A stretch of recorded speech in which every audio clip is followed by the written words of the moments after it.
How's your Christmas? Okay, so I did another video a little while ago about the old school renaissance, the old school revolution in gaming, specifically fantasy gaming. And the long and the short of it is that I feel really excited about the OSR.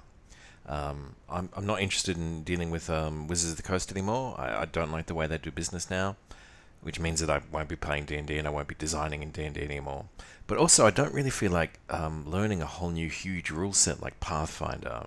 I'm an old man. I don't want to learn that much maths again, so I feel excited that OSR has opened up this whole new section of the hobby for me at this time when I'm breaking away with a very, very old pattern. But the OSR is not without issues. Anyways, hi, I'm Christian. Welcome to Crowland. We're a narrative gaming channel. So before I got into the OSR around June of 2023, I wasn't a fan of the OSR. It's just that I was really looking for new stuff after WOTC was getting all crazy.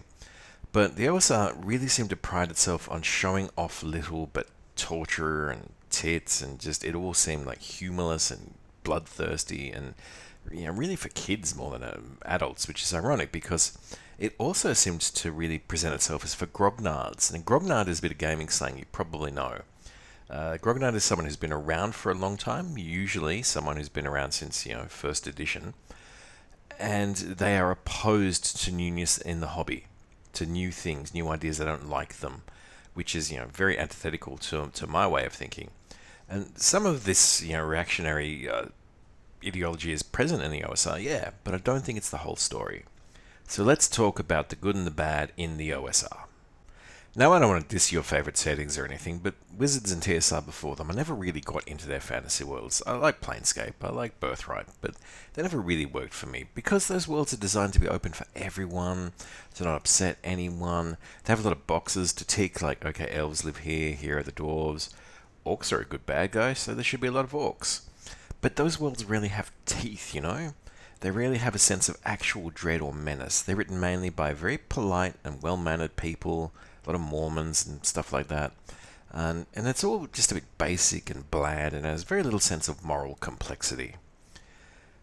Whereas in the OSR, it consciously looks back at forgotten things and ignored things and things that are just passed out of trend, really, passed out of fashion. The Robert Chambers King in Yellow books, for example, they're having a bit of a moment in the sun at the moment, but OSR was, picked it beforehand. Pulp, fantasy, and science fiction like Edgar Rice Burroughs and his planetary romances, they're important parts of OSR.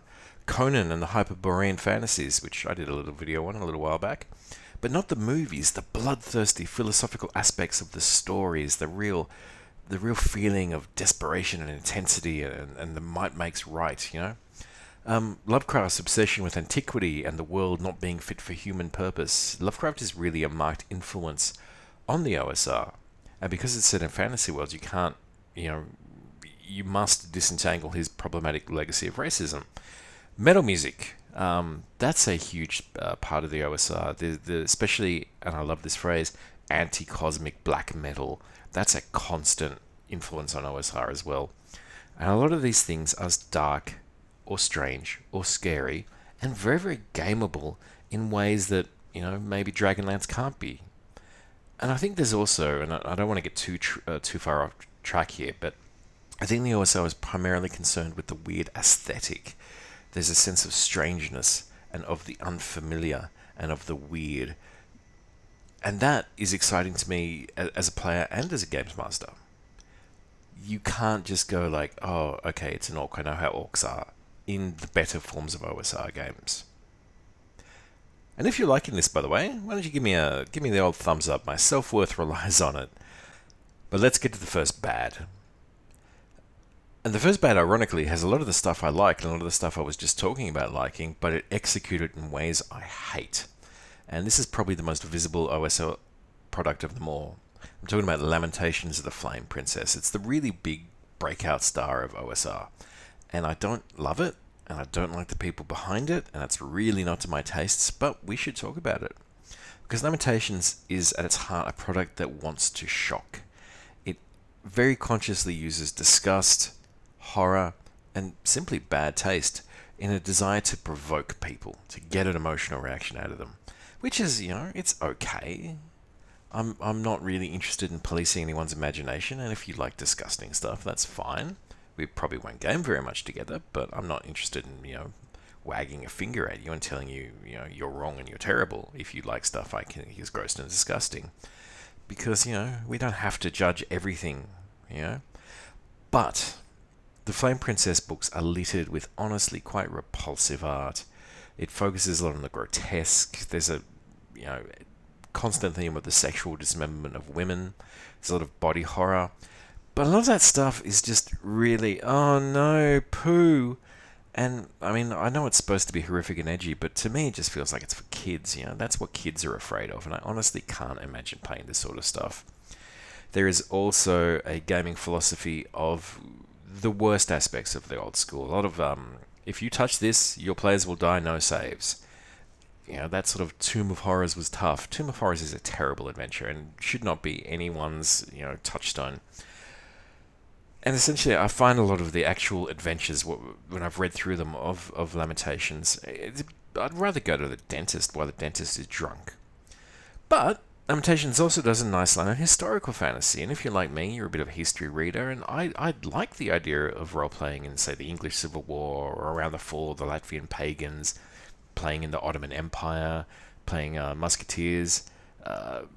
Freebooters, which is in a Lamentations product, is a great pirate Age of Sail setting if 7th isn't really cutting for you. And one of the things I really like about historical gaming is that you can grab a book on historical fashions, historical weapons, famous locations, the personality of the eras. World building is done, baby. History is an easy thing to game in. And also, guns. Lamentations has guns, and guns in fantasy isn't for everyone. But historically speaking, a plate mail knight with a gun is very, very historical. That's something that's missing almost entirely from D&D, and something that I think they really should have put more effort into at some point during the last 40 years, but they haven't. But, that's just me. Carcosa. You're in Carcosa now with me. Carcosa is a Lamentations product, and it's a particularly horrible fantasy world. I personally think it takes a lot of inspiration from a novel called The Voyage to Arcturus, published in 1920. Again, talking about these forgotten and ignored influences on fantasy genre. Magic, as a D&D player might think of it, doesn't really exist in Carcosa, but a genuinely ghastly magic sacrificial system does. Make no mistake, there's some stuff in here that will turn your hair white. It's not for everyone. There's some gross stuff, but it is very flavoursome. It's very flavourful. But if you're a person for who torture and grotesquerie doesn't work, you won't like this product. And essentially, it's a world where Lovecraftian monsters have already won, and the humans of the setting, color-coded, mutated, they're basically prey species. It's worth reading, though, because there's a lot of really interesting baddies. There was a living monolith I really like, a living eco, purple barbarians riding dinosaurs, there's fungoid gardens that are malevolent.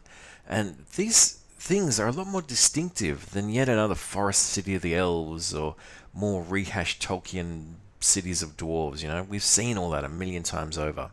There's also a lot of really good mechanical ideas in my Carcosa. I actually quite like their dark magic system. It's very powerful, but it's also best as something that just the bad guys use. So if you ever wanted to do like a low fantasy setting, I think that it has some good ideas in it.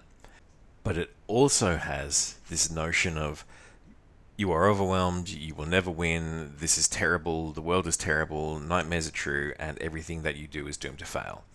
And I don't know many players, especially players in a heroic fantasy game, like that feeling of hopelessness. Maybe you do. Maybe you like feeling overwhelmed constantly that you'll never ever have a significant victory in your game.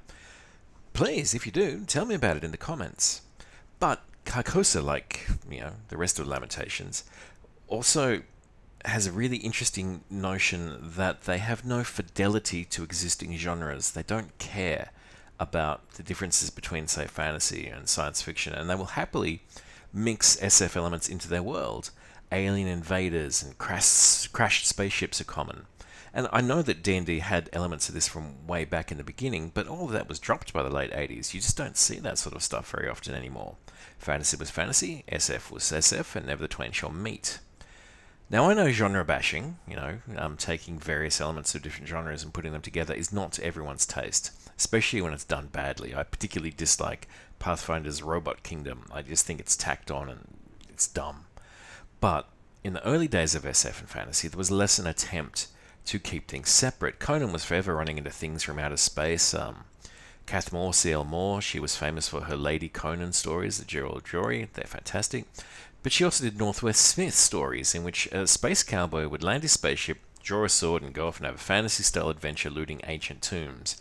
June has psychic abilities and might as well be magic. If you've ever read The Scar by China Mavel, great favourite around here, there's a strong hint that once long ago the world was invaded by quantum aliens. The Prince of Nothing books has alien sex demons, so it can be done. And I think the OSR tends to do that a lot better than what you might have seen in Wizards products. And in my heart of hearts, I truly want someone to come along and remix the sort of work that Lamentations does without the dick-headed, aren't I extreme? Metal, guts, take off your pants, blood, pimples, it's nothing, nonsense. And it's a shame, because there is some really great, fantastic work that's been released under the Lamentations product. I particularly like Veins of the Earth, which is a spectacularly interesting take on the Underdark. Some really clever ideas, especially about light, that I really, really like in there. And I love what are the Mad Dwarves? Darrows? They're fantastic. I just don't feel relaxed having Lamentation books in my collection, I don't want people to pick them up and read them and think, oh, are you into this?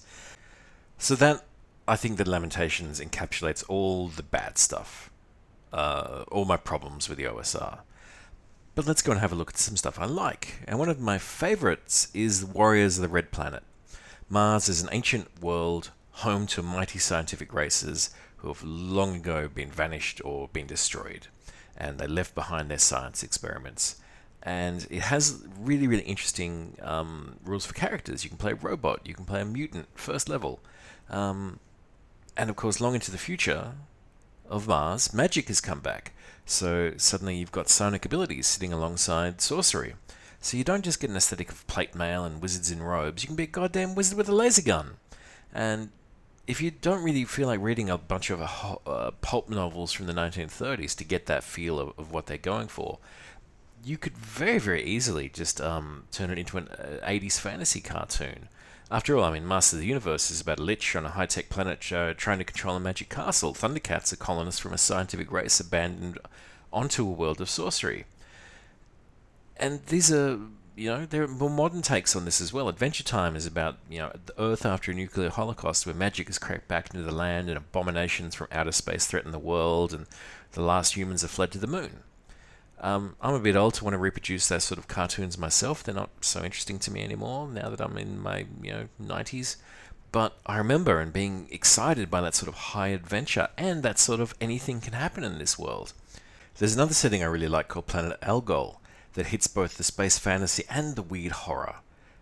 Without the self-consciousness of, hey, look, guts everywhere and I've never had a girlfriend sort of shenanigans that Lamentations might get into. It has a sense of vast history and a huge scope. The bad guys seem like really epic, like fighting them is worth doing. And it's a well done actual application of Grimdark, just without the endless guts and, oh, here's a lamb, let's torture it, none of that stuff. It's a really solid OSR setting, and I really, really like it. I would actually recommend that you start with, say, Planet Algol before Lamentations. One of my other favourites of the OSR, or anything really, is Godbound. Oh my god, I love Godbound. A lot of OSR tries to be quite low fantasy, and it recreates the much more down-to-earth early D&D settings, but Godbound goes the exact opposite direction, and it tries to recreate stuff like the Immortal rule set or Exalted. Exalted is White Wolf's nightmarishly poor rules for a really fantastically high fantasy setting. But essentially, in Godbound, you play as immortals, and you can quickly go on to become transcendent gods if you like. I think that Thor from the MCU film struck me as a good example of a level 1 Godbound character. You're in a world that has suffered through a metaphysical cataclysm, God has run away, and the afterlife and all the planes are in ruin. A terrible force called the Uncreated Night is slipping into reality. And the Godbound can reshape cultures, reshape beliefs, they can reshape the laws of physics, and built into this game setting are really credible and interesting threats. And like Exalted, you'll fairly quickly surpass any physical threats from the world. You know, you're not going to be afraid of an adult black dragon when you're a godbound. So your responsibility is ultimately to recreate the world for good or for bad. I really like Jack Shear's Tales of the Grotesque and Dungeonesque. Really good gothic horror emulator. I'm a big fan of Jack's work. I thought that Crev Borna was maybe a little bit derivative, but this is Tales of the Grotesque is more a tool set than anything else, and it's the guy is a gothic horror scholar, so he really knows what he's talking about when it comes to recreating that sort of black capes and vampires and Dracula's sort of gothic horror. And if you like something like Ravenloft, but you want a bit more bite, have a look at his work. Yu Sin is a fantasy China. It really emphasizes the decadence and the wealth of that ancient empire. I would actually use Yu Sin for something like an Elric campaign, where the Melnibonéans are there with their ancient decadent ways. Opium is an important part of the setting, for example, and you could replace that for a magical drugs. There's a lot of politics rules here as well. You know, if you really want to run a Game of Thrones sort of OSR setting, I would really recommend you have a look at Yu Sin. Some good ideas there. And you can play a crab lady if you like. And I also really like the rules for flying around on giant insects. That's cool. And lastly, because the OSR and the aesthetics of ruins are dependent on one and each other, I think that you might want to have a look at the White Box Gothic. Again, if you like Ravenloft, if you like that whole morbid elegance and creepy decadence, but aren't sure that your naked tattooed barbarian who eats raw meat fits into that more sophisticated kind of horror, have a look at White Box Gothic. WBG has classes designed to fit in with this kind of a setting, and I think that you will end up with a much more interesting, much more genuinely spooky setting than any amount of Lamentation style. Oh no, my penis is trying to kill me. I could talk about much more. I love Ultraviolet Grasslands. Fantastic madness system there. Hill Cantons is a more whimsical take on fantasy. Fever Dreaming Malenko is a really unusual way to have a look at urban fantasy like Tollis. And a lot of these games, by the way, they have fantastic blogs attached. So, Ultraviolet Grasslands, Hill Canton, Planet Algol. Type them into the old Google, you'll find something. Now, I know I haven't talked very much about systems and rules here, because I'm not very good at talking about them, to tell you the truth. But I really, really like basic fantasy role-playing. It's very simple. It reminds me of fairly early editions that I used to play of D&D, especially when I was a young lad. But it's also extremely hackable. So I've had a lot of success bringing in stuff like warlords and warlocks from later editions of D&D. Very easy to do. One obscure monster like the Susurrus or the Wolf in Sheep's Clothing. It's minutes work at most. I also really like Knave, which makes inventory management a big part of the metagame. Not necessarily for me, but I think it's quite clever, and for players who really like to, fuss the nitty gritty, really, really good. I've also gone back and played a little bit of just old-fashioned D&D. I've played some second edition, especially towards the end of its run with all those risky books like Combats and Tactics and the historical source books. Black Hack, really good rules, especially good about helping you develop your own rules. Some good guides on what would essentially be doing your own kind of game. So, good and bad of the OSR. Gross out metal horror, historical gaming, science fantasy or Sword and Planet, whatever you can call it. There's some super high fantasy. There's a lot of spooky gothic sort of stuff. Yes, I suppose that it does actually tends to appeal more to those people who like a bit of horror in their fantasy. But they're evocative and challenging settings, and certainly they have teeth where wizards just produce toothless stuff. There's all these juicy subgenres you can get it stuck into with rules that support playing these specific kind of subgenres. Is it any wonder I'm a convert? I like narrative gaming. I think primarily of the stories that I can tell, that we can tell over an RPG. And I think that the OSR and breaking away from D&D, it fosters a diversity of design. And I'm personally really, really excited to be able to tell, stories of swords and dragons and all the rest of it. And to use a simple system that everyone basically understands. and I'm sort of re-energized and refreshed about my gaming table. So old school, that's the way to go. I've probably touched on a lot of stuff here. I would be very interested in a lot of your comments because I don't really participate in the OSR community because, yeah, grognards. So I'd love to talk to you about it. Please do comment. Yeah, have a good day. And the next video I do, I will not talk about OSR. Bye now.